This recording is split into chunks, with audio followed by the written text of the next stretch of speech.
Drishti IAS is pleased to bring you a program, Mains Answer Writing, targeting answer writing in Civil Services Mains Examination.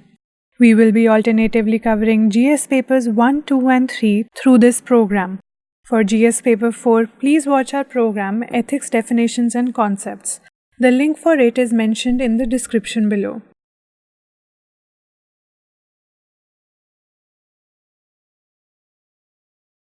The structure of this program covers a GS question as basis for discussion, weightage of topic from which the question is being asked, how to approach the question, how to structure your answer, writing the actual answer, and related previous year's questions from the topic.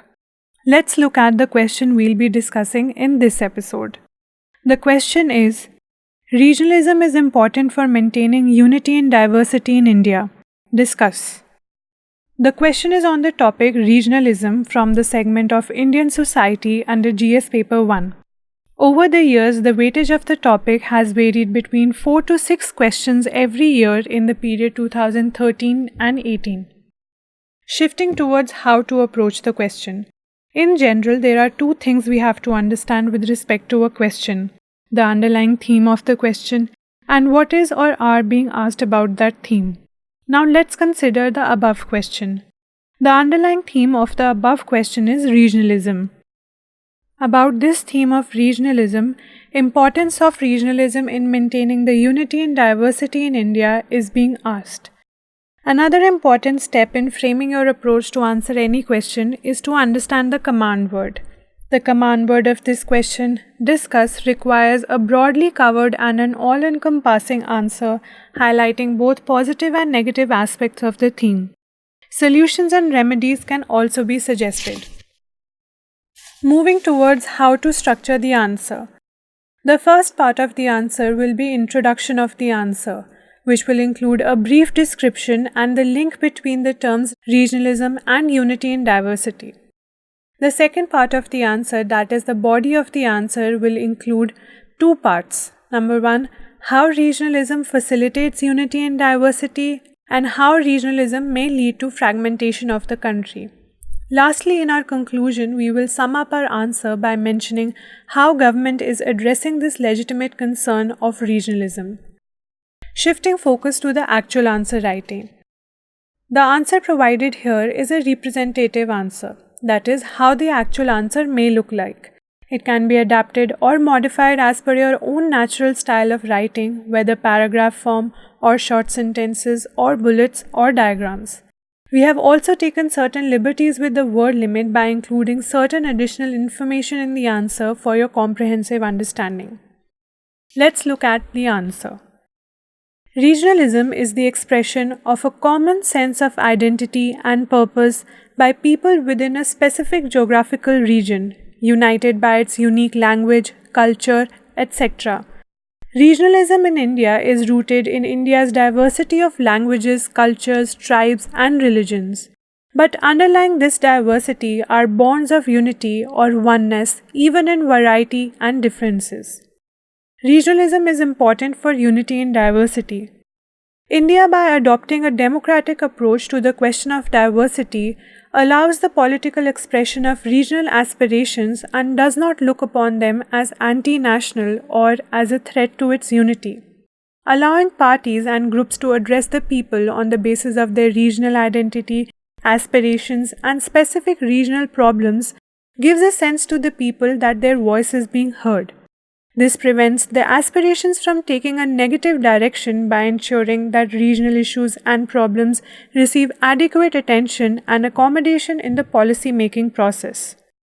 Recognizing the rights of different regions and linguistic groups thus helps them to retain their own culture, thereby balancing the principles of unity and diversity. For example, the tribal autonomous territorial councils in Northeast, such as the ones in Karbi Anglong, Dima Hasao, Garo Hills, Khasi Hills, Jaintia Hills, and Tripura Tribal Area Autonomous Territorial Council, have served to protect their unique cultural identities by providing a democratic platform helping them to connect with the socio-political milieu. According to this approach, the nation does not mean the negation of the region, and cultural diversity is not seen as a threat to the nation as regions together form the nation. Therefore, regionalism plays an important role in building of the nation if the demands of the regions are accommodated by the political system of the country. However, such an arrangement may sometimes lead to tensions and problems. Regionalism as a threat to unity in diversity. Sometimes a concern for region alone may blind the policymakers to the larger needs of the nation. Regional movements often result in violent agitations, disturbing the law and order situation. Regionalism sometimes undercuts the national interests by being a hurdle in international diplomacy. For example, the disagreements between the central government and the state governments of Tamil Nadu with regards to relations with Sri Lanka and West Bengal with regards to the land boundary agreement and Teesta River water sharing treaty with Bangladesh. Regionalist tendencies often stir interstate hostility as its spillover effect.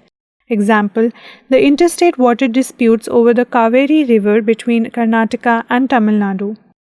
Regionalism can also become a shield for militancy, extremism to create an internal security threat.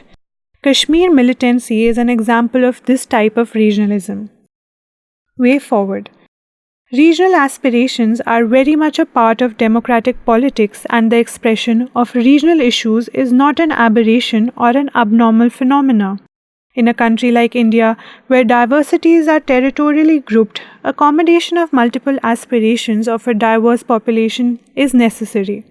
Unity and diversity ethos need to be preserved for the pluralistic character of the Indian nation-state. It is primarily parochial regionalism that poses a threat to the sovereignty of the nation. Therefore, there is a need to check regional concerns that undermine the unity and strength of the nation in the longer run, defying the constitutional and national spirit of unity in diversity. At the end, let's have a look on previous year's questions. In 2018, the questions were asked were related to caste system, programs for eradication of poverty, secularism, women's movement in India, globalization's impact on Indian society, and communalism. In 2017, the questions were related to the diversity of India, initiatives for scheduled tribes, tolerance in India, and communalism.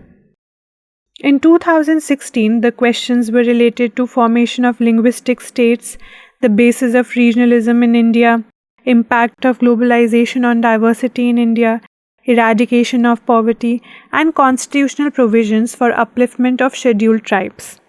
In 2015, the questions were related to the elements of diversity in India and their relative significance in building a national identity. The other questions were related to poverty in India, sex ratio in the SC and STs in India, trends of labor migration, positive and negative impact of globalization on Indian women, and the contemporary movements for the annihilation of caste. In 2014, the questions were related to the impact of patriarchy on working women in India, sex ratio in India, joint family system, feminization of agriculture, and secularism. In 2013, the questions were asked from the fact whether regionalism is an important factor in the generation of a demand for a separate state. The other questions were from urbanization, women's organization, and the effect of globalization on the aged population in India. That is all for this episode.